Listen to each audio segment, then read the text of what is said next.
RK రోజా గారు మాజీ మంత్రివర్యులు, ప్రముఖ సినీ నటి. ఆవిడ ఏం మాట్లాడినా సరే ఎదురు దెబ్బ తగులుతుంటుంది. అంటే ఆవిడ మాట్లాడటం కూడా అదే ఫోర్స్లో మాట్లాడతారు. చాలామంది అభిమానులు ఉన్నారు, రోజా గారు మాటలకి ఫిదా అయిపోయిన వాళ్ళు ఎంతోమంది ఉన్నారు. కానీ ఆవిడ మాటలన్నీ తిరిగి ఆవిడకే కొడుతుంటుంది. ఏదో గోడకు బంతేస్తుంటే తిరిగి ఎలా వెనక్కి కూర్చి కొడుతుందో ఆ రకంగా కొడుతుంటుంది. ఇప్పుడు రోజా గారికి కందులు దుర్గేసి ఇచ్చి పడేశాడు ఆయన మంత్రి. ఓ పక్క నాదెండ్ల గారు, ఇంకో పక్క పవన్ గారు చీ నువ్వా అని చెప్పి ఆయన చేదరించుకుంటాడు. ఇంకా సోషల్ మీడియాలో అయితే, జనసేనలో అయితే ఈవిడ మీద పెట్టి వీడియోలు కానీ ఆవిడని కానీ ట్రోల్ చేసేవి కానీ ఆవిడ చూస్తే గుండె తరుక్కుపోతుంది.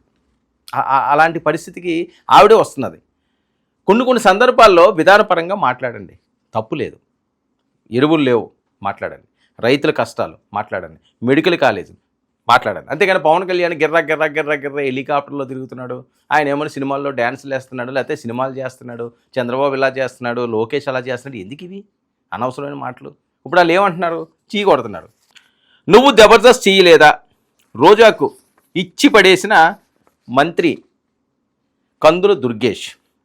పవన్ విమర్శించే స్థాయి లేకుండా రెచ్చిపోతున్న రోజా అంటూ, నీ స్థాయి ఎంత, నువ్వెంత అని చెప్పి ఆయనకి అడిగేస్తాడు. పవన్ కళ్యాణ్ అని స్థాయి ఉన్నది కానీ. సో ఇంతవరకు వెళ్తున్నది సీను. మంత్రిగా ఉండి జబర్దస్త్లో పాల్గొనలేదా అని నిలదీసిన కందుల. పవన్ నీలా డబ్బు కోసం సినిమాలు చేయడం లేదు, సినిమా ద్వారా వచ్చిన డబ్బు ప్రజలకు ఖర్చు చేస్తున్నారు. మంత్రిగా ఏం ఉద్ధరించావు, కనీసం ఒక్క ప్రాజెక్ట్ అయినా రాష్ట్రానికి తీసుకువచ్చారా అని ప్రశ్నించిన కందుల. ప్రజా సమస్యలపై ఎప్పుడైనా పట్టించుకున్నారా? ప్రజల కష్టాలు, వారి బాధలను అర్థం చేసుకున్నారా? పదవి పోగానే మళ్ళీ ఇప్పుడు సినిమాలు చేయడం లేదా? ఒకవైపు రాజకీయాలు, మరోవైపు టీవీ షోలు నువ్వు చేయటం లేదా? పవన్ రాజకీయాల్లోకి వచ్చాక సినిమాలు పూర్తిగా తగ్గించారు. మాటిచ్చిన నిర్మాతల కోసం, పార్టీ కార్యకలాపాల కోసం ఎవరిని పైసా అడగకుండా సినిమాలు చేస్తున్న పవన్ కళ్యాణ్. ఇది నువ్వేం చేసావమ్మా? నువ్వు జబర్దస్త్ చేయలేదా మంత్రిగా ఉన్నప్పుడు అంటున్నారు. ఇప్పుడు మళ్ళీ టీవీ షోలు చేసుకోవటం లేదని. అరే మీ వృత్తి అండి అది. పవన్ కళ్యాణ్ గారు చేసినా, ఆనాడు రామారావు గారు చేసినా, లేకపోతే ఈవిడి చేసినా, లేకపోతే ఇంకొకరు ఎవరన్నా చేసినా మీ వృత్తి అది. మీకు భగవంతుడిచ్చిన అదృష్టం. సినిమాల్లో నటించడం అన్నది సామాన్యమైన విషయం కాదు. కోట్లాది మంది ఎదురు చూస్తుంటారు. ఒక్కసారి ఆ స్క్రీన్ మీద కనిపిస్తే చాలు జన్మధన్యం అయిపోద్ది. ఒక్కసారి ఆ హీరో పక్కన నుంచుంటే చాలు, ఒక్క ఛాన్స్ ఇవ్వండి, ఒక్క ఛాన్స్ ఇవ్వండి అని చెప్పి రోడ్ల మీద పడిగాపులు పడి లక్షలాది మంది, ఎంతమంది అండి ఇండస్ట్రీకి రావాలని చెప్పి ఎన్నో ఆశలు, ఎన్నో వదులుకొని పడిగాపులు పడ్డ వాళ్ళకి కనీసం గేట్ లోపల కూడా ఎంట్రీ లేకుండా పోయిన వాళ్ళు ఎంతోమంది, ఎన్నో లక్షల మంది ఉన్నారు. అలాంటిది మీకు గొప్ప అవకాశం వచ్చింది. తప్పే ఉంది సినిమాలు చేసుకోండి, ఎవరొద్దన్నారు? అది కూడా విమర్శ ఏంటి? తోటి నటీనటులు విమర్శించుకోవడం ఏంటి?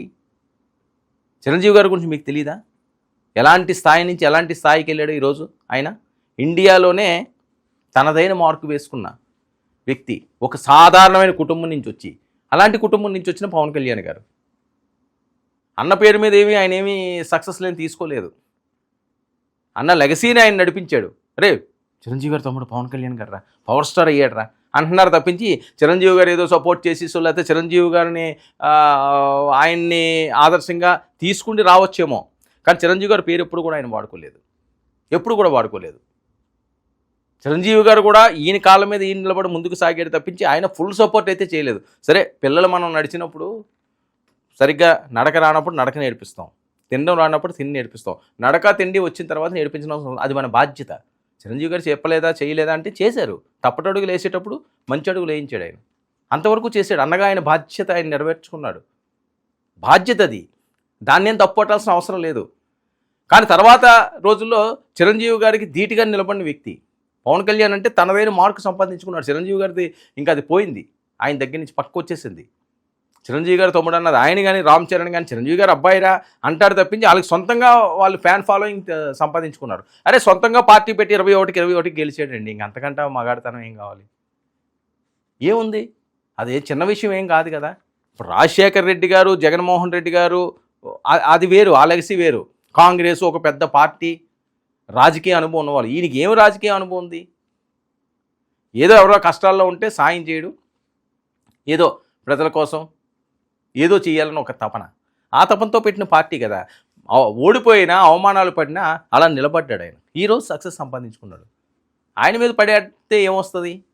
అనవసరమైనవి కదా. తోటి హీరో కదా. ఇక పవన్ రాజకీయాల్లోకి వచ్చాక సినిమాలు పూర్తిగా తగ్గించారు. అది కూడా రోజుకు 2 గంటలు సెలవు దినాల్లోనే నిర్మాతలు సెట్టింగ్లు వేసి పవన్ రోజులో గంట వచ్చినా చాలంటూ ఎదురుచూపులు. ఆ సినిమాపై ఆధారపడిన కార్మికుల కోసమే పవన్ ఆరాటం. కందులు దుర్గేష్ గారు మాట్లాడుతున్న మాటలు ఇవి. అన్నీ తెలిసి విమర్శలు చేయడం ఏంటి రోజా?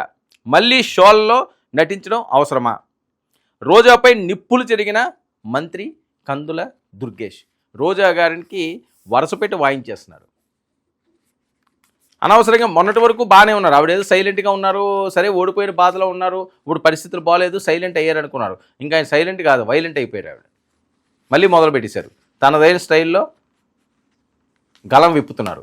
విప్పితే వీళ్ళు ఊరుకుంటారా? అధికారం లేనప్పుడే వాళ్ళు రోడ్ల మీదకి ఎక్కారు, మామూలుగా ఎక్కలేదు, అస్సలు ఎవరూ భయపడలేదు. ఏం పీక్కుంటారో పీక్కోండి అన్నారు. ఇప్పుడు అధికారంలో ఉన్నాక అస్సలు ఊరుకుంటారా? రోజా గారు, నోరు మంచిదైతే ఊరు మంచిదవుతుంది. మీరు కాస్త నోరు అదుపులో పెట్టుకోండి. విమర్శలు చేయాలనుకుంటే విమర్శలు చేయండి. ఏం విమర్శలు? జరుగుతున్న అన్యాయాల తప్పుల వాటి మీద పర్సనల్గా పవన్ కళ్యాణ్నో లోకేష్నో చంద్రబాబునో టార్గెట్ చేసి మీరు అనవసరంగా వీళ్ళతో అనిపించుకోండి. మీరు ఇబ్బంది పడి మీరు మళ్ళీ ఏడ్చి నన్ను ఎలా ట్రోల్ చేస్తున్నారు, నన్ను ఇలాగ అంటున్నారు. ఎందుకు ఇవన్నీ అవసరమా? మీరు ఒక్కరే కాదు కదా, రాజకీయ నాయకులు చాలామంది ఉన్నారు, వాళ్ళందరూ చాలా జాగ్రత్తగానే ఉంటున్నారు కదా. అనిత గారి మీద తోటి మహిళ కదా, ఎందుకు? గతంలో కూడా అదే పరిస్థితి, ఆవిడ బోరున ఏడ్చిన సందర్భాలు ఉన్నాయి, హోంమంత్రి అనిత. సో ఇప్పుడు పవన్ కళ్యాణ్ గారు, రేపు ఇంకొకరు అంటే వైరల్ అవ్వడానికి మనం మాట్లాడే మాటలు జాగ్రత్తగా మాట్లాడకపోతే ఎవరికి వాళ్ళు ఇచ్చి పడేస్తుంటారు. ఆ తర్వాత మీరు కూర్చుని ఏడాల్సిన పరిస్థితి. అంతవరకు తెచ్చుకోకండి.